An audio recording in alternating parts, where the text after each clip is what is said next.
Hey y'all, hey, welcome to the Healthy Start social media account wherever you are following us. We are so glad that you are listening in because we have some great information. I'm Muffy Mendoza.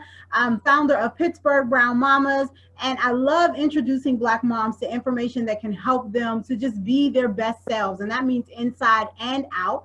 And right now, we're going to be talking all about your inside, your heart in particular. So I want to introduce y'all. If you don't already know, you're beautiful people here at Healthy Start. Let's introduce these ladies. You want to go first, Gabby? Sure. My name is Gabriella Mendez, Gabby. I am the Community and Health Equity Specialist at Healthy Start.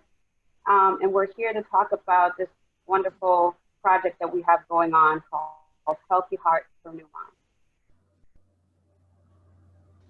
Hey everyone, I'm Jada Shirriel, Chief Executive Officer of Healthy Start, and I have been supporting Gabby on implementing Heart Health for New Moms, which is an initiative that we're working on with McGee Women's Research Institute. We serve a lot of women who experience various complications during pregnancy, preeclampsia being one of them, and recently learned that not only is preeclampsia a pregnancy related condition, but it's also a postpartum related condition. So women are not necessarily out of the water, so to speak, after delivery. Preeclampsia can present itself postpartum. And also a woman who has a heart-related condition during her pregnancy has a 6 times more likely chance of having a persistent heart condition during the rest of her life. So this is a really important topic for us. Absolutely. Let's go ahead and dive into that because I feel like as a Black woman, I'm a Black woman, we're all Black women here. When you hear about your grandparents having high blood pressure, when you hear about the women in your family having high blood pressure, you don't necessarily know exactly what that means. I know I didn't. Like when I would see those numbers and they'd be like, my pressure's high. I'd be like, okay, your pressure's high. I have no idea what that means. So I think we should start out just by letting our audience know, especially if you are a mom right now who is with child or who just had a baby, and maybe you heard or found out that you had preeclampsia when you got to the hospital, or that you found out you had it in the weeks prior to having a baby. Did you really understand that? So let's start off just by diving in there. What is high blood pressure? Gabby, I'm going to let you go for it. You are a trained medical doctor, so please take us away and I'll add wherever I can. Yeah, well, that's a great question. And I think it's not just our parents that have to worry about that. In general, a lot of people just don't know what hypertension is.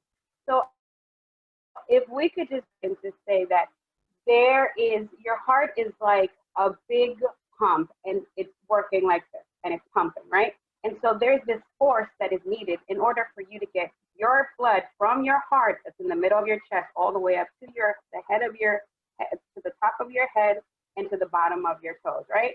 So this force that is needed to pump your blood to get to all of those systems, that's called your blood pressure. And so you have 2 types of pressure. You have the systolic, or what it needs to contract, that pressure that is needed to contract your heart.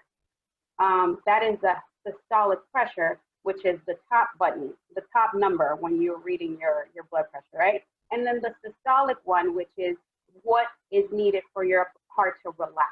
So your heart needs to pump hard, but it needs to relax as well. So these 2 pressures that are there are those top and bottom numbers. So normally your blood pressure should be, the top number, which is your systolic, should be between 90 and 120. And your systolic pressure, your diastolic pressure, which is the bottom number, should be between 60 and 90. Now this is going to vary, but overall, in the American Heart Association and the Association of Cardiology, they kind of bring in together these ranges, right? So what happens is, depending on the situation that you're in, so for instance, if you're running, if you're upset, well, your blood pressure is going to be elevated because you're forcing yourself to be excited. But it should not be high when you're resting. So that's why when you go to the doctor, they tell you sit down and then you rest for 5 minutes, and then they take your blood pressure. It should be normalized. But what happens is when you take your blood pressure and it's higher than those ranges that I gave you, then it becomes a problem. Why? Because you're exerting more pressure, more demand on your heart than it's necessary. You're not running a marathon 24 hours a day, and you're not upset 24 hours a day. So you should have a resting blood pressure. But because of genetics, because of our diet, because of our lifestyle, our stressful living, this tends to be, our blood pressure tends to be more elevated than normal. So what happens is that it's important for us to have our blood pressure and check it out, because there are preventative ways for you to maintain a normal blood pressure. One of them is, medication, but also like healthy lifestyle. So exercising, having a low salt intake, things like that will also help you maintain a healthy blood pressure. But basically, the answer is that if it's higher than 120 on the top number and higher than 90 on your bottom number, then that would mean that you have high blood pressure. Gotcha. Yeah, and Gabby, those are really good points about how your pressure should be taken, because I'm thinking about all the times I've been to the doctor, and I've never really had a doctor or a medical assistant, because normally, they take your vitals before you see the doctor, who said, your feet should be planted on the ground. You should be have rested. No one says don't, there is kind of like a course of activity that you should avoid right before having your blood pressure taken.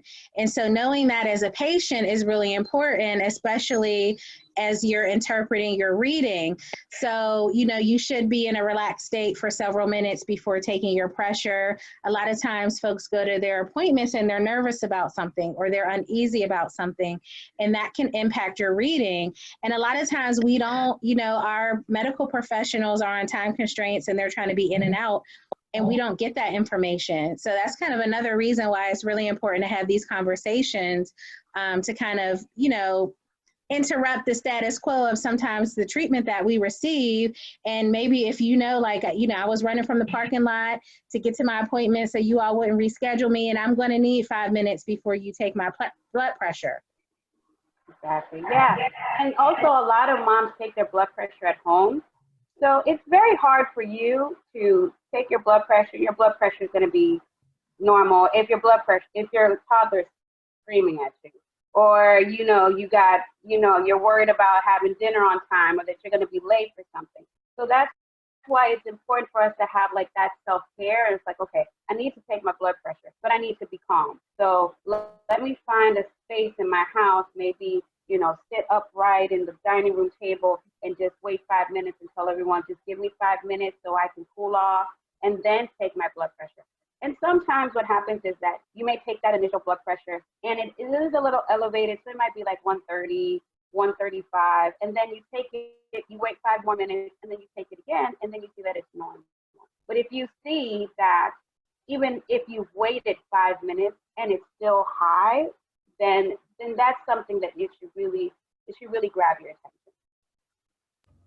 Absolutely, and that makes a lot of sense. And I think that's why it's important that you are having this video series. So if you didn't know, Heart Health for New Moms is actually going to be a video series where there is going to be an animated video. There's also going to be tons of advice and information given out by local practitioners, local community advocates, and people in our community who understand why it's important that Black women realize that we are at risk of heart disease when we're pregnant, when we're not pregnant, throughout our entire lives. And it's really important that we take hold of this information and that we begin to utilize it to help us to make healthy and better decisions in our lives. So I wanted to talk a little bit about I think you talked about some of the warning signs, but I want to get some concrete information for our moms.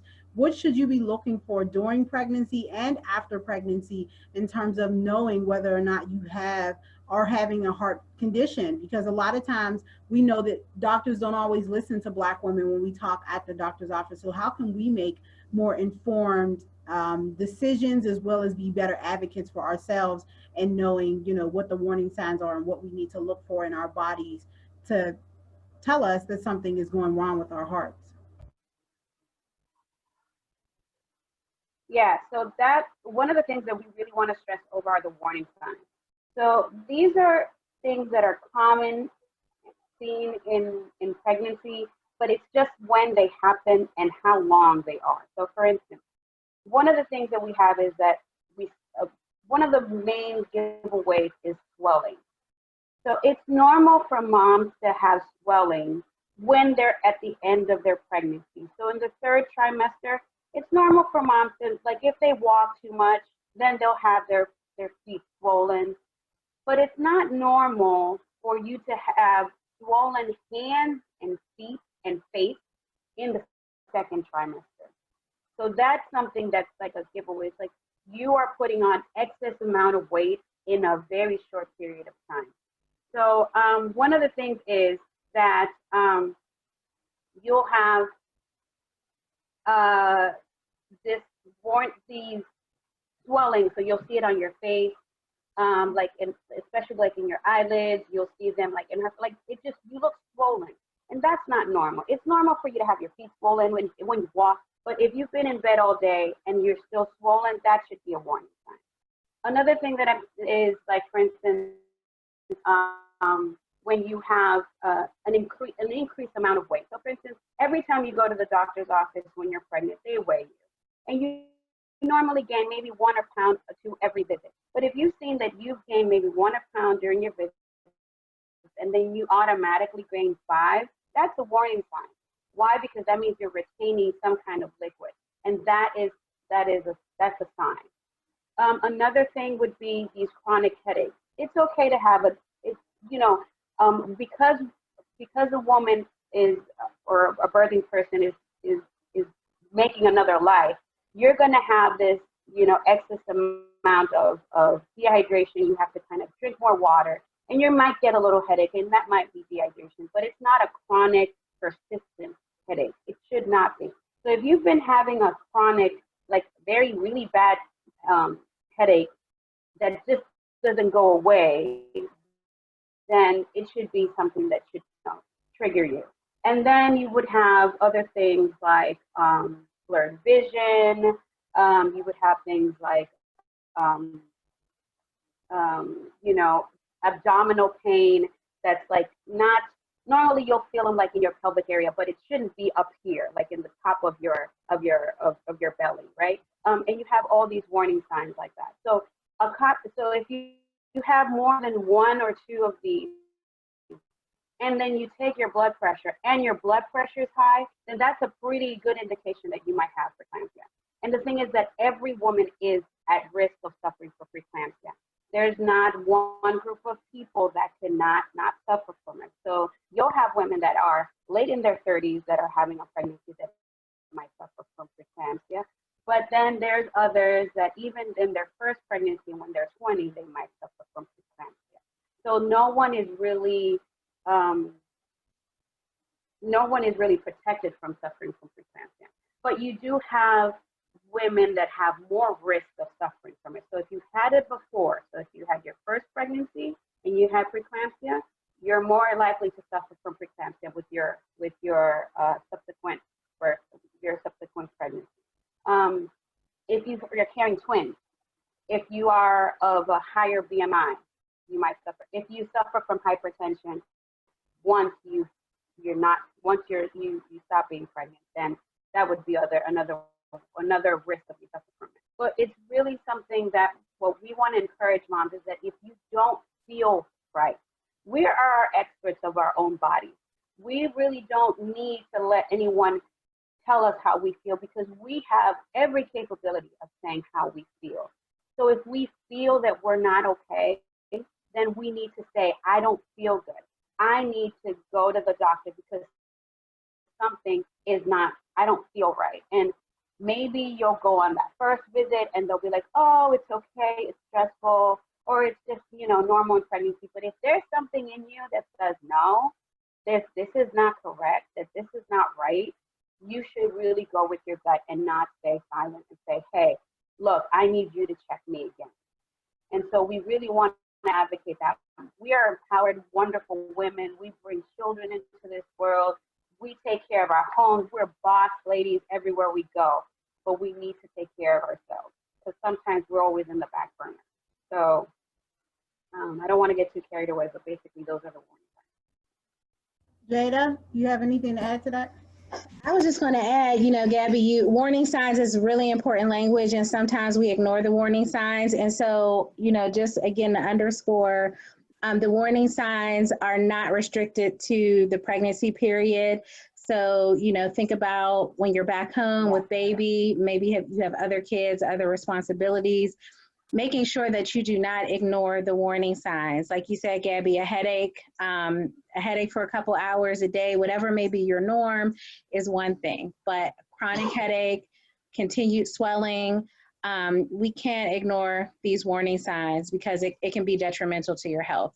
Another thing that you mentioned, Gabby, was about your care and your provider and making sure that you're heard. And so there are definitely ways to influence your own care. And selecting a provider is a really important decision to make in terms of your care.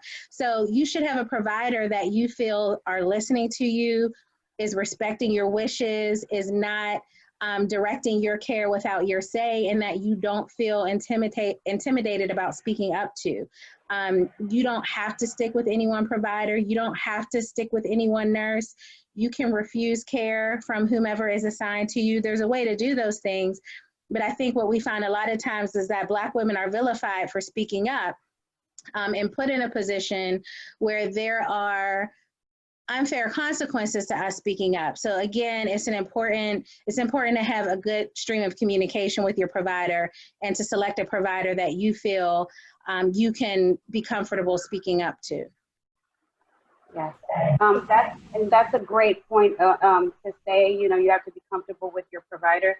And one thing that I did, and I thank you for reminding me, is that you can have a pretty normal pregnancy and develop preeclampsia after you deliver. So, you know, normal pregnancy, everything's good.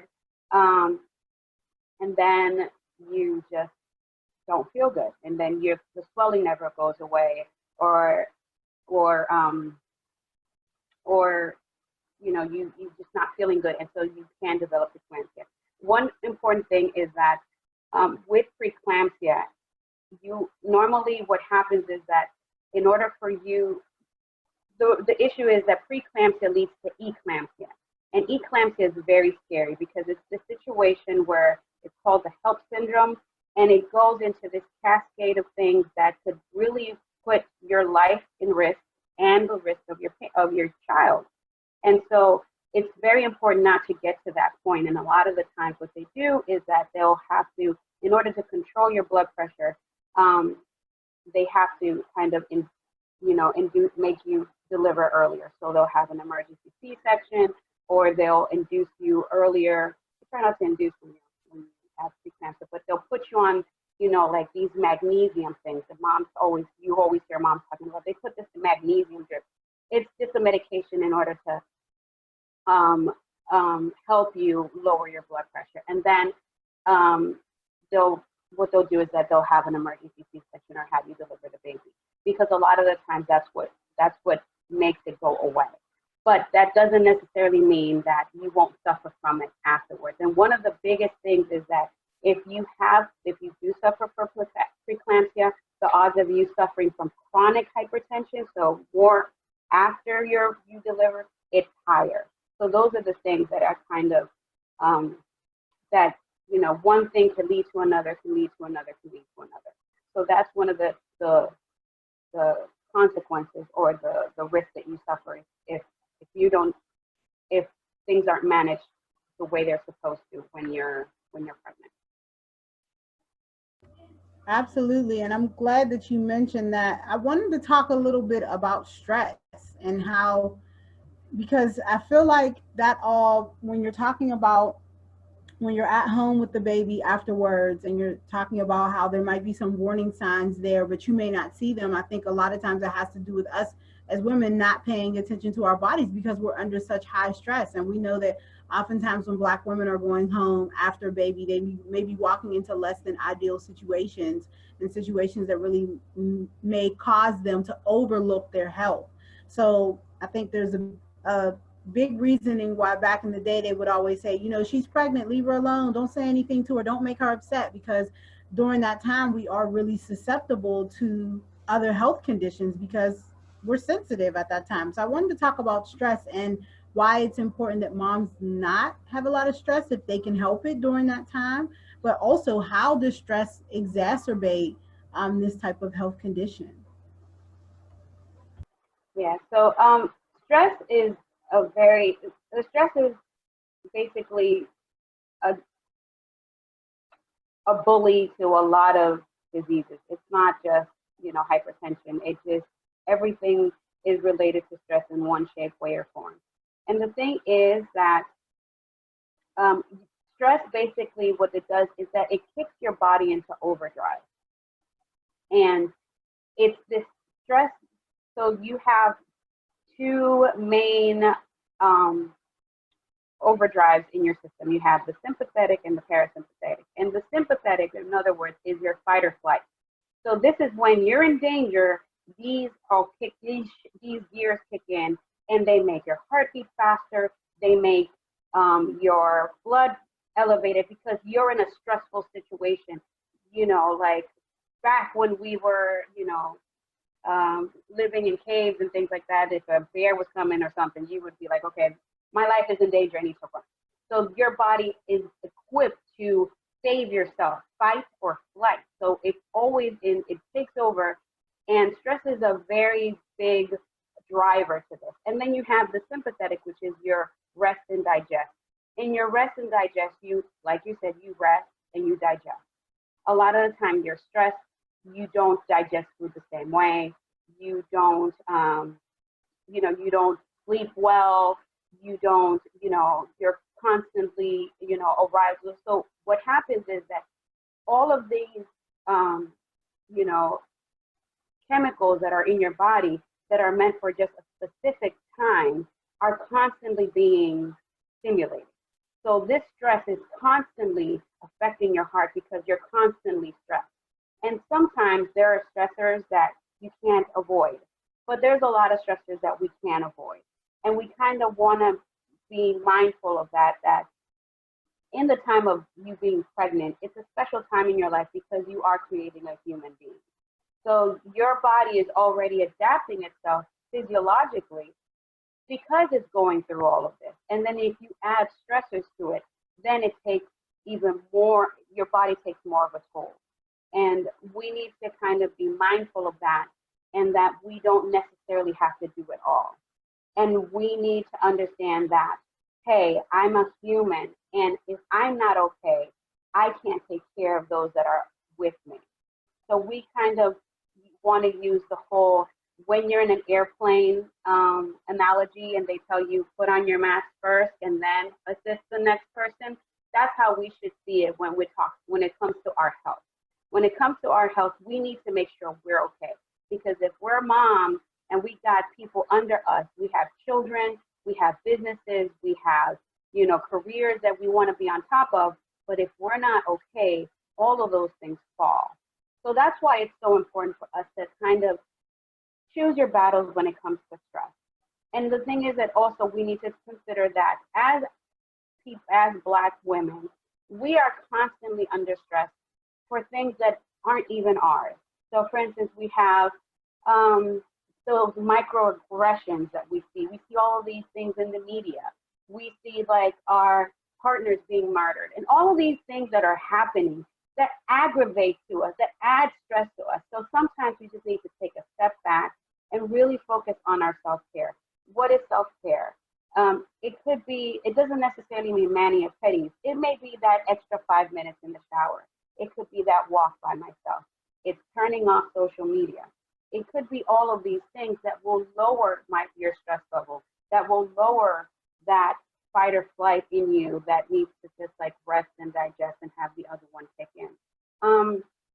It's, maybe putting yourself, making yourself find that book that you wanted to read and reading it. Maybe putting the kids early, even though that's hard enough, trying to get a child into bed early, but Lord pray.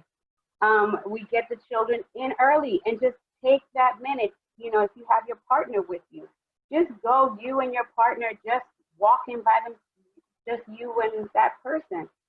It's all of those things that those small things will really decrease your stress level, and then at the same time will take away all of those added chemicals that stress brings with them, and it'll really take an impact on that. Yoga, meditation, make cooking smoothies, and that's what we want to do in our series, is just not just talk about preeclampsia and talk about the effects, but what we can do to help that. What are the tools, what are the resources available to us that are right here in Pittsburgh that are available to us that we can use to lower those stress levels, that will help us in becoming more conscious of our heart health and lead us to more of a healthy lifestyle. Absolutely. And that was going to be, Jay, did you have something to say? I was just going to add that we know historically stress has contributed to higher incidences of low birth weight and preterm birth for Black women. But interestingly, there's been some recent news about the rate of preterm birth going down in some other countries, which may be correlated to COVID and the fact that we're forced to kind of be slowing down. So I know while COVID is a huge stressor to many of us, and this data may not be directly correlatable to or directly relatable to our context in the US, because we know other countries have very different healthcare systems and ways that people live healthier. But interestingly, there's been some recent news around the rate of preterm birth decreasing during this time that we have been doing the social distancing. And that's a good point, because even just if you just look at social media and see what some Black women are doing right now, it's very different from what many of us were doing 7-8 months ago. You're seeing more Black women getting in their gardens. You're seeing more Black women practicing yoga and meditation, exercising, just doing a lot of stuff that we previously just felt like we didn't have time to do. So maybe trying to take some of those activities and expand them beyond COVID and continue to engage in them in order to release some of those stressors that you have in your life are definitely a great idea. And so I just want to pinpoint one more time that Healthy Start is going to be airing a series of videos that are really going to help moms to understand preeclampsia and also to be able to identify it in your life, as well as identifying some of the things that you might be able to do in your everyday life, regardless of whether you are pregnant or not, to really remove hypertension as a risk from your lifestyle. So let's talk a little bit about that. Let's talk a little bit about prevention and what we can do to prevent. And in particular, I want to talk about what we can do in terms of the medical system. Like I know Jada was talking about earlier, participating in research, but also how can we have healthier relationships with our providers and practitioners in our lives so that we do feel like when something is wrong, we have a safe space to go and be able to not only inform them of our problem, but educate them on the fact that we know our bodies. Yeah, that's great, and that's a great question. One thing is that we need to normalize is that it's not okay. It's not okay that like you are entitled to have just an efficient quality care because that's what they offer. So if you feel that you are not getting the care that you deserve, there are mechanisms in the hospitals where you can complain, and they will take that into consideration. You might think, oh, well, no, they might not. They do. And in fact, a lot of funding streams depend on this compliance, on this satisfaction rate. So it's important that you say, listen, I wasn't treated well. This is not okay. So the first thing is to know that your voice is important. You are valuable. Your voice is important. Why? Because you are an entity that is unique in this world. So you saying I wasn't treated correctly, or I didn't get the care that I deserved, I didn't get the pain management that I needed, I didn't feel I was heard, I'm talking to you and I feel you're not listening to me. Those are things that you need to say and make a formal complaint. And I know sometimes that in the heat of the moment, you're like, you know what, I don't want to deal with it. But taking that time to write that email, to write that feedback is important, and they do look at that. So that's the first thing, knowing that your voice is important. And another thing is that know your rights. Know your rights as a patient. Know your rights as in every aspect. For instance, you have a right to you have a right to limit the type of medical procedures that you want. So let's say you don't want to have a certain medication put in, you have the right to say, no, I don't want that. You have a right to say, I don't want this procedure, or why you're doing this procedure, and ask questions. As a physician, my job is to say and make you and have you understand what's going on in your body, but also explain to you why we're doing this. It's not just up to the doctors. It's you have a say to this and say, well, I don't feel comfortable with this. And say that, and your voice will be heard. And people may not like it, but oh well, your voice is important enough to be heard. So I really want to stress that. And also, social media. A lot of the time, social media is really helping, because when you see unjust things and you record it and it's out there, then it's out there and people will see that. And a lot of changes have come with that. But knowing your rights, saying when something's not okay, is important. Another aspect is you being vocal about it and being participant in different discussions. Like, for instance, when we talk about forums that's put together, being part of different organizations that are for the cause, your voice is really important in those aspects as well. So where, for instance, there's a lot of organizations and studies where they're asking for your input. And they're saying, okay, well, we want to know your experience. And if you've had an experience that you want to share, it's important that you say those spaces there, that those spaces are meant for that, for you to say, hey, this is what I'm going through. Why? Because you don't want someone else to go through the same thing as you. And also not just worry about, not just air out the negatives, but where you see you get good care, shout it out. Say, hey, I got great care in this place, or I feel like I was like treated well, or I was going through a lot, but you helped me out. That also helps, because that motivates the system to do what's right in the areas that they are doing right. So Jada, do you want to add some more ideas? Yeah, I would just, in addition to all great tips, Gabby, in addition to that, I would say approach your relationship with your provider and with the medical institutions as if you are a consumer, because you are. They are there to serve you. They're getting paid to serve you. It doesn't matter what kind of insurance product you have, whether you have private insurance from your employer or a spouse or whomever, or whether you have Medicaid or military insurance, someone's paying for it. And so you are a consumer. As Gabby said, you have rights. Go into your appointment prepared, prepare for your appointment, have questions ready. There is a world of difference in the conversation that you will have with your provider and the treatment that you will get if you are prepared. If you seem vested, we are all vested in our own health, but sometimes you have to speak their language. So be prepared, have your questions, write them down if you need to, put them in your phone. Don't leave your appointment, because sometimes if you don't ask, they will not tell you things. You will not get critical information that you may need if you don't ask the right questions. Figure out who in your network can support you, whether it's just someone to help prepare you for the visit, or if there's someone you need to take to your visit with you. In our scope of services at Healthy Start with our moms who are in our home visiting program, there are times when we've gone to the doctor's appointment with them to help model this is how you can have a more effective communication with your provider. Don't sit there and just say everything's okay and yes and no, I don't have any questions. That's not going to end well for you when something else happens down the line and you're wondering why didn't I know this, or whatever it may be.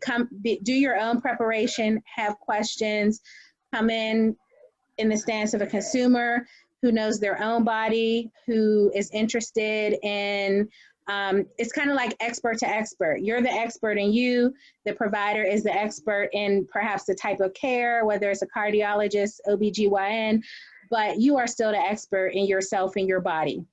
So be prepared, act like you're a consumer. As Gabby said, there are channels for problem resolution. Sometimes you don't want to have to get to that point because it can be uncomfortable. You may feel that your health is being jeopardized. You may have gotten comfortable with a certain practice or provider, and now you're at square one trying to find another doctor. And then we all know the value of trying to find doctors that look like us. It's not always a silver bullet. But for a lot of us, there's a shared lived experience, there's a common language, and I'm sorry, background noise. There's a common language, and sometimes, you know, that is what we need to ensure our care.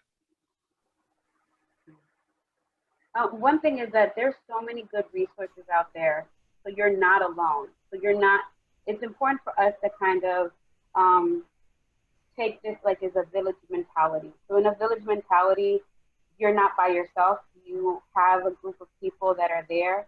And so there are so many resources out there. For instance, Healthy Start, we offer an array of programs from breastfeeding to, you know, depression, and, you know, to try to get those services out there. So please reach out to us. But there's also the Allegheny County. They have a home visiting program as well. There's for instance, there's all these resources online. So for instance, Brown Mamas. If you want to know of a Black OB, you're going to find it in Brown Mamas. If you want to know a child care for living in McKees Rocks and you ask in Brown Mamas, they will tell you in Brown Mamas. So you have like an array of services and resources that are available to you at your fingertips, where you don't need to battle this by yourself, where there's advocacy programs, where there's people that can help you navigate the system. Because the healthcare system is really complex. It really is. And so sometimes you just don't know where to start, or you don't know what to do. And so what can you do? Go to those places and say, hey, I just moved here, or this is my first time getting pregnant. I don't know what to do. Who do you go to? And there are going to be an array of people that will help you, navigate through this. And they'll tell you what are the steps that you should follow. And if something doesn't feel right, or you feel like you're not getting the attention that you deserve, speak up. And there are things available to you that will help you in that time, in answering those questions, or letting you know, like, okay, well, maybe you should go somewhere else, or maybe, because sometimes you don't know what you don't know, right? And so maybe this is the norm. Maybe you're like, well, you know, I thought you were supposed to get your blood pressure taken, and kind of get resources from adequate places. And one thing that you mentioned, Jada, that's so important is where you get your information. A lot of the times we get information from sources that are not very, you know, like, there's so many doctors in Facebook, and, you know, they graduated from the University of Facebook and the University of Instagram, and, you know, and they might not be the reliable source. So try to always get, you know, information that is, you know, that is well studied, that is, you know, evidence-based, that is actually, that would be more of an official source than just like a post you saw. So wanted to mention that. And I think the Heart Health for New Moms video series is going to be the perfect opportunity for you to get some of that, you know, village support. You know, when these videos are posted, this is an opportunity for you to get in the comments and ask to follow up with that doctor, or ask to follow up with that life coach, or whomever is in the video. So this is your opportunity to begin to really expand your village of support you have, so that regardless of whether you're pregnant right now or not, if you find yourself pregnant in the near future, or if you just had a baby and you're having some health issues that you're just unsure of and you don't know what it is, this is a chance for you to really get that support. So I'm going to really encourage you, if you're watching this video, that in the coming days, as you're watching the other videos, don't just watch them and then just scroll through. Like, actually engage. And even if it's something that you don't necessarily want to learn about, put a pin in it. Like, save it to your saved videos so that you can use it later. Because at the end of the day, you don't know what life is going to bring. And when it brings you, whatever it brings you, you want to be prepared to handle those situations. And you don't want to find yourself then on an island and unsure of where to go. So I think Gabby's point to just treating any health condition that you think you may have, or treating any life condition that you have, as of having a village mentality around it, and understanding that you don't know everything. Even as a mom, even as somebody who's a shepherd of children, you don't know everything. You need help. We all need help. And it's really false to believe that you can do this on your own, because none of us can do it on our own. We all need other people to do. So I think we covered a lot. We didn't talk about research. So we didn't talk about research and research reciprocity. I know Jada wanted to touch on that, because we know that we live in Pittsburgh and there's always a study going on somewhere, and somebody always wants to hear from Black moms. What do we have to say? What do we, want to see? And it's important that we are not only being researched, but that we become the researchers. So let's talk about that, Jada. Absolutely, and I'll keep it brief. Muffy, like you said, we're at the hub of medicine, technology, academia here in Pittsburgh, and there's a lot of knowledge that's generated off of that. There are a lot of people whose careers are elevated off of that research. At the same time, that research does result in medical practice. It results in contributions to the child welfare system, assessment, screening tools. And if that research is based on and centered around white folks and peoples whose life experiences does not mirror ours, the models don't work, but the models still get pushed on us. And most of the time, the models are created by white people to try to direct the way that we act and the way that we respond and live in community. So it's really important, taking into account the context, the historical context of research and medical harm on Black people, that we engage in research in a way that's empowering to us. So what that means is being educated about the benefits of the research, understanding, and a lot of that, I'm not saying it falls in our laps to prepare ourselves. We need to be demanding this of those folks who want to conduct this research in our communities. Asking what's being left behind in our communities, how are we being compensated, what's going to be done with the research, who are the researchers, what do they look like, are there Black researchers on this research project who are also having the opportunity to have their careers elevated because they are able to do this research within their own communities. So all of those things are really important aspects that really need to be present for us to successfully engage in research, but we can't just shut ourselves off to wanting to be involved in research, because what we will find is, the product that's created is pushed on us, but it's not for us. So we do a lot of work with the Pittsburgh study. This Heart Health for New Moms came out of a research study with McGee Women's Research Institute. And when we are at the table as Healthy Start, we are pushing for that representation. We are pushing for that voice of who is ultimately potentially affected by this research or who's impacted, that we be compensated, that we be trained, and whenever possible, that we be brought into the research process at the beginning, not on the tail end. And that's so important, Jada. Thank you because there's always something going on in Pittsburgh around research, and it's Black women. So I really want to encourage Black women that if you do decide to participate in a research project, Don't be afraid to advocate for yourself. If you see something or hear something that's like, nah, that's not correct, or that's not accurate, or that won't work, don't be afraid to say something, because at the end of the day, if we don't speak up for us, ain't nobody else going to speak up for us. It has to come from us. It has to come right from the people that are engaging in the research and really who are living the lives of the people that they're researching. So let's just make sure that we are comfortable enough to speak up for ourselves. And if we're not, then reach out to organizations like Healthy Start. And you can find advocates there. You can find people there who understand the issues you may be contending with and can help you to be more informed so that you feel more confident in your advocacy efforts. So I think that's about it. Is there anything else? We just want to make sure y'all watch these videos, so don't forget about us. Yeah, I wanted to add, so um, we were very intentional with the video series that we were producing. So these video series are, they're going to be on three main topics, which is education on preeclampsia and heart health, lifestyle and resources that are available in our communities, and also personal experiences. So in these series, you're going to find not just educational pieces on like what we just talked about. So we gave maybe a glimpse of what we're talking about.